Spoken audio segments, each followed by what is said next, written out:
Hey, I was practicing my insert eye roll. Happy day 13 of the Get Up and Go Challenge. Sharon Horne-Ellstrom here with a hopefully brief and quick update today and a quick lesson today. Today we're going to talk about results. Okay, over the last couple of days we picked one area of our life that's really being the most impacted right now. For you, maybe it's your health, maybe it's your relationships, maybe it's your business. A lot of people I work with, it's all about our businesses, right? And if our businesses are shut down, or if our businesses are manufacturing something we're not used to manufacturing, or if we're having to operate and do things that we're not used to doing, it's all what is the biggest concern to you right now? You as a business owner, you as a parent, you as a person, as a human, you as whatever. What area of your life, physical, mental, emotional, spiritual, financial, relationships, or contribution, which area, which of those 7 areas is your biggest worry, your biggest concern, your biggest challenge right this very minute? Then we decided, okay, how do we feel about that? What do we believe? What are our thoughts? So we did the BFAT process on that.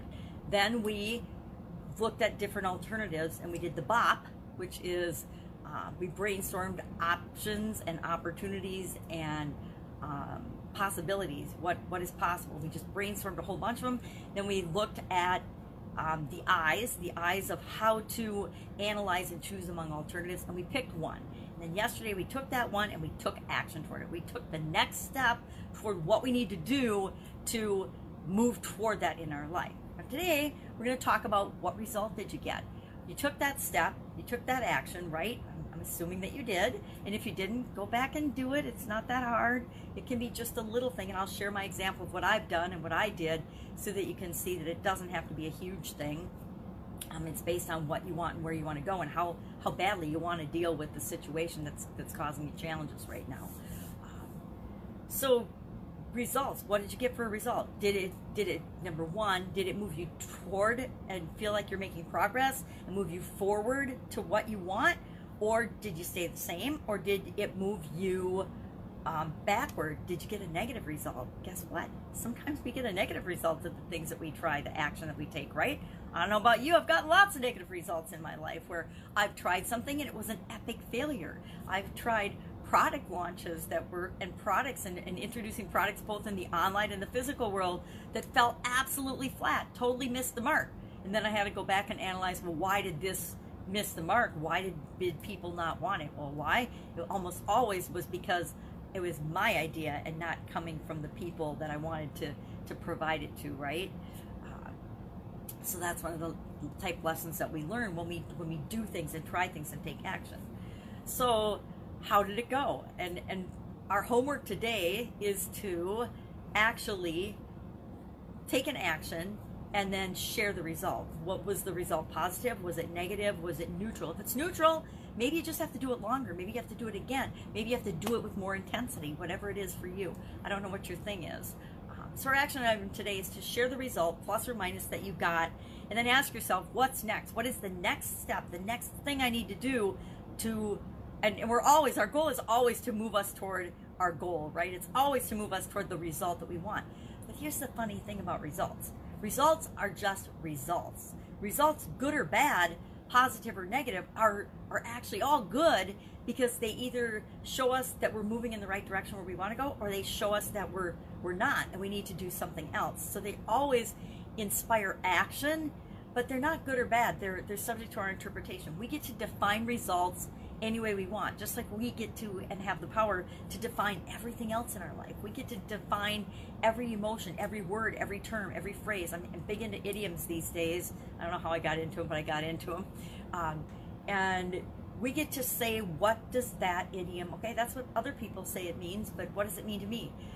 We each define different words based on our own experiences. Some people love the word try. I hate the word try. Some people love the word hope. I don't hate the word hope, but I see the word hope as a lot like try. Well, I hope it's going to happen. I wish it would happen.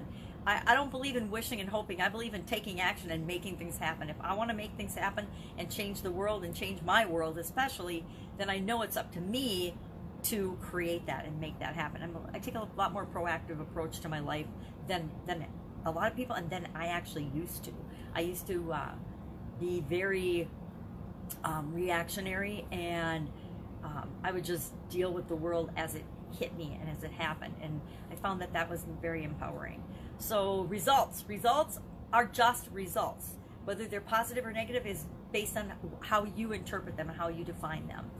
It's kind of like statistics. We can make statistics say and do and look any way we want based on how we present the information. So what am I doing? What is my example of this particular action item and exercise?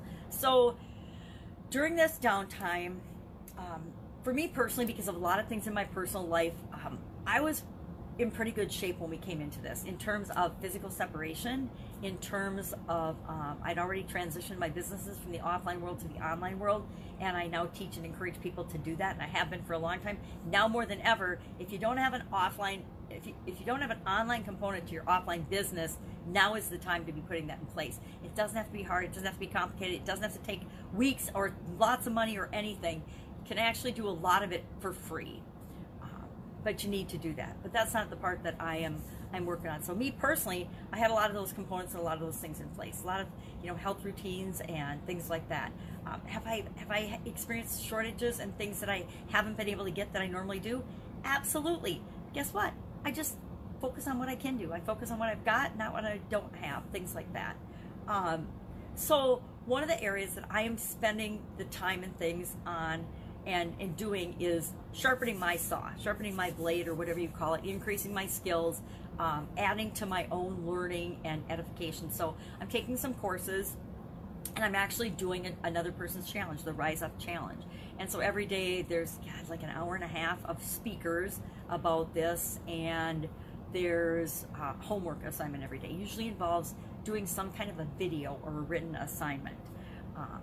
And I find it fascinating that 90+% of the people doing the homework on a regular basis are women. So guys, I don't know what you're doing, but get in there and be working on yourself during this time period. No matter what's going on, we should always be personally developing ourselves and our skills and getting better as human beings and leaders and business owners. And just as, if you interact with one other person in your life, you're a leader, right? Or you have the opportunity to be a role model and a leader.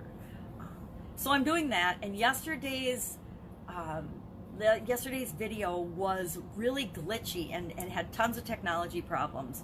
And I was watching it and trying to do it and commenting and doing the things that they require of the challenge and getting a little frustrated. Not super frustrated, but just I'm like, oh my gosh, this is taking forever because the technology kept glitching out and I'd have to push the play button over and over and over again.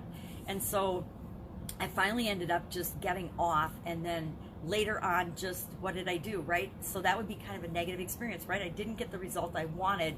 So that would probably be a neutral or negative result. I wasn't super upset, but it was like, okay, I didn't get it done yet. I need to get it done. I want to get it done. I committed to myself that I would do it every day. What am I going to do? So I did a watch party, right? I just did a watch party, and then I rewatched the parts that I had missed. So then I ended up taking that negative result and turned it into a positive result. So my action was to participate in this challenge, was doing it, and I'll have to do it every day. This one's only 20 days, so it's kind of in the middle of the Get Up and Go challenge. But I didn't get the result I wanted initially, so what did I do? Did I give up and say, oh, my technology didn't work, I didn't get to listen to the whole thing live, therefore it's a wash, I'm not going to do it? No, I said, okay, well, what can I do? Well, I can always listen to the replay. If I'm going to listen to the replay, I might as well do a watch party and share it with other people, right? So, and it's always more fun to listen and do it with other people. So that's what I did, got the information I needed, and then it moved me toward what I wanted. I always filter everything instead of saying, is the result good or bad, which is hard for me, obviously, because I try to never define anything as a negative result. But I like negative results because then I know what doesn't work. And a lot of times I get to what does work faster when I find out what doesn't work than when I'm just trying to figure out what does work. And that works in a lot of areas of my life anyway. I know I test a lot of stuff on myself. I use myself as a human guinea pig, especially with respect to my health and nutrition and things. I test things out of myself, like different supplements and different nutrients and things. And I look for, how does it make me feel? A lot of times testing things like that, it takes a long time with certain things. And other things, I appreciate when it makes me feel worse right off the bat, because then I know it's not for me and I can just stop, versus sometimes it takes weeks or months to figure out if something is actually improving my health and making me feel better or not. So that's our assignment, and that's our lesson for today. It's all about results. It's all about kind of success and failure too, right? The only way we get to define success and failure for ourselves, and the only way I've defined failure for myself, the only way I can fail or lose at anything, unless I'm playing a game with my 4-year-old granddaughter, she wins every game we ever play. She sets the games up so that she always wins. And we can do the same thing with ourselves, even though we're not 4-year-olds anymore, right? We can set our definitions for success and failure up so we always win.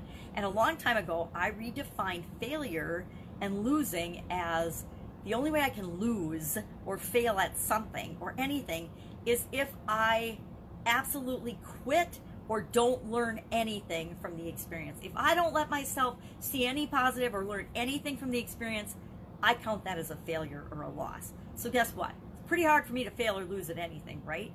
I invite you to define things like that for yourself, because it's a lot more fun to experience all the little successes on the way to whatever it is that we're trying to achieve than think that we're not a success until we achieve this massive, huge goal that we've created in our mind and say, okay, well, until I have $10 million in the bank and I have 6 supercars and 7 homes around the world and the relationship of my dreams, the love of my life, and I'm doing what I want, when I want, where I want, with whomever I want, wearing what I want, 100% of the time, I'm not a success. Guess what? It's a probability any of us or many of us are ever going to achieve that kind of a definition of success versus, hey, every time I move toward what I want, that's a little success. And each of these little successes lead up to my big success. Number one, you lead a lot happier life because you're focusing on the things that are working and your progress of moving toward what you want versus never getting what you want because it's way out there. Now, I still say you have that way out there goal, but you celebrate each little thing along the way, and you learn from every failure or every misstep along the way as well, and you use those as stepping stones, because that's exactly what they are. Sid, if I can help in any way, if you have any questions about this or about results or about something that you could do next and whether the result is good or bad for you, just ask in the questions below or in the comments below. All right, be with you tomorrow. Bye. Have a great day.